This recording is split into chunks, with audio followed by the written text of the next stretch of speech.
My name is Barry Allen, and I am the fastest man alive.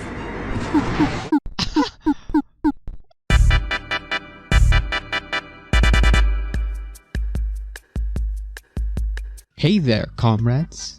It's me, your boy, back with another devlog for Enter Zabali. This time, I did not take another 5-month break before once again developing my game, and I'm striking the iron while it's still hot. A couple of things before we start. I have found a teensy-weensy optimization problem while cleaning up my code. So timers, what do?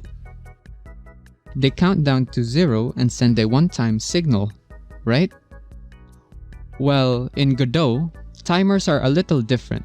When the timer is done, it defaults to sending a signal every other second. In small quantities, this is not a problem. The problem, however, arises when I gather a horde of enemies and they start attacking.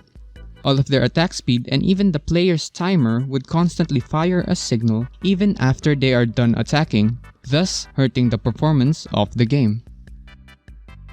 After a bit of research, I have found that you have to enable a parameter called one-shot.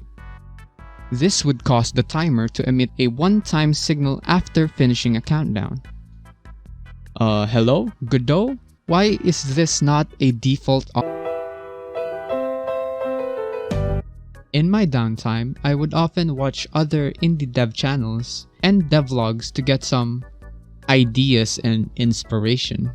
And I came across this video by Game Endeavor titled "The Trick I Use to Make Combat More Fun." The gist of the video is that he made the enemies of his game decide the best course to take when approaching the player, and that the enemies would circle the player when fighting. I was like, I want that in my game. However, I have a smooth brain, so a smarter enemy AI pathing is out of the question. However, the enemy circling the player is something I could get around.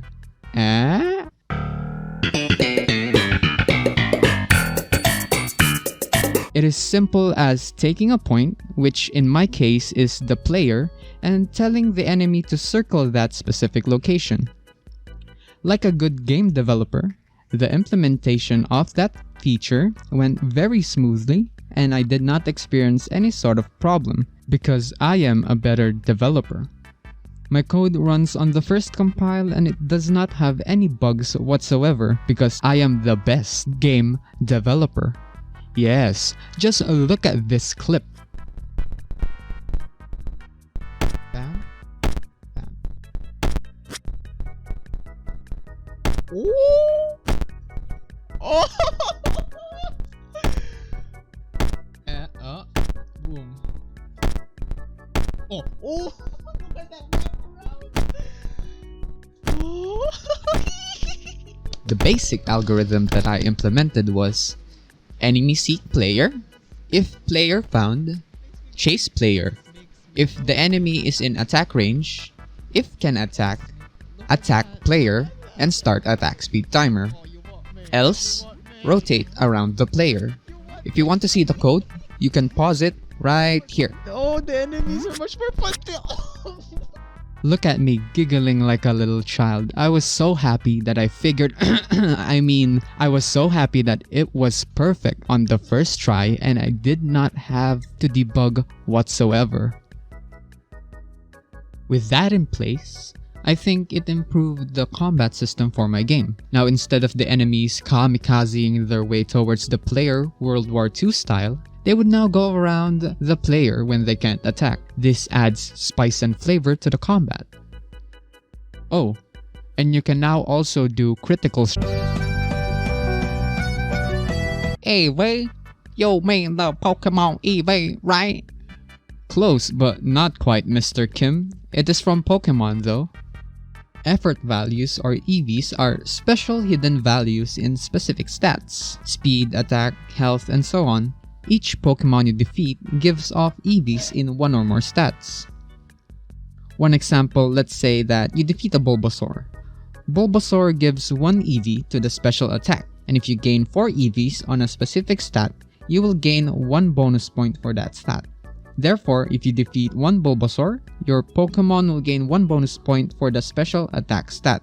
This explanation is the surface level, and this system is much more deeper than it seems. If you want to read more about it, I will attach a link in the description below.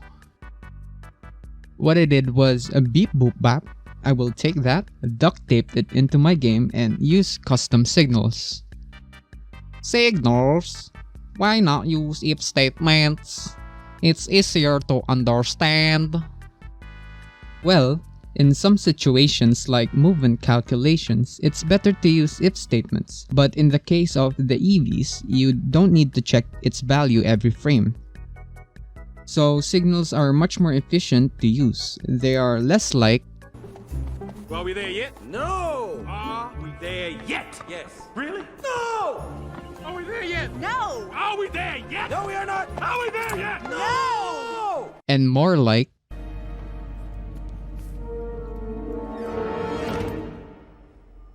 Hello there. I could have added a million stat into my game, but ultimately decided to stay true to what I implemented back when my game was just a simple C programming language game. Link down in the description below. Wherein the only stats that I have bothered with are max health, max stamina, attack, and speed. In my concept game, I have this EV stat allocation. However, I decided to mix it. Beholders. Beholders are depicted as floating orbs of flesh with large mouth, single central eye, and many smaller eye stalks on top with powerful magical abilities. The beholder will have 1 point of the attack effort value. Goblins are small, black-hearted humanoids that lair in ravaged dungeons and other dismal settings. Individually weak, they gather in large numbers to torment other creatures. The goblin has 1 point of the EV speed. The orc gives attack EV. Orcs are savage humanoids with stooped postures, piggish face, and prominent teeth that resemble tusks. Skeletons are nothing but a set of reanimated bones, plus speed. Slimes don't usually have any distinct shape and appear as large masses of gelatinous fluid. The slime will give you 1 point in the stamina EV. Spectres are ghost boys, plus stamina. Vampires are bitey sucky boys, and were-rats are variant type like that of a werewolf. Both of them gives plus HP EV.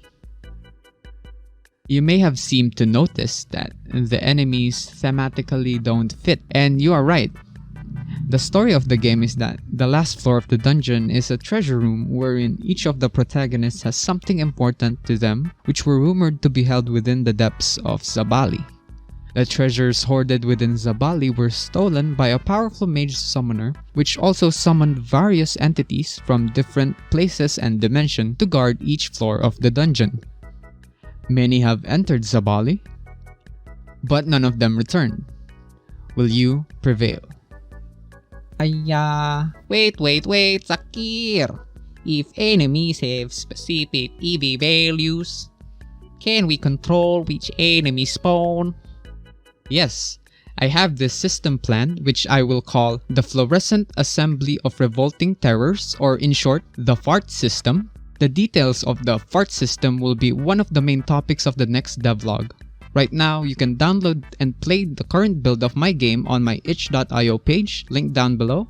If you have any suggestions, don't be afraid to comment it down below or on my Discord server. My first semester just started, so I'll see you when I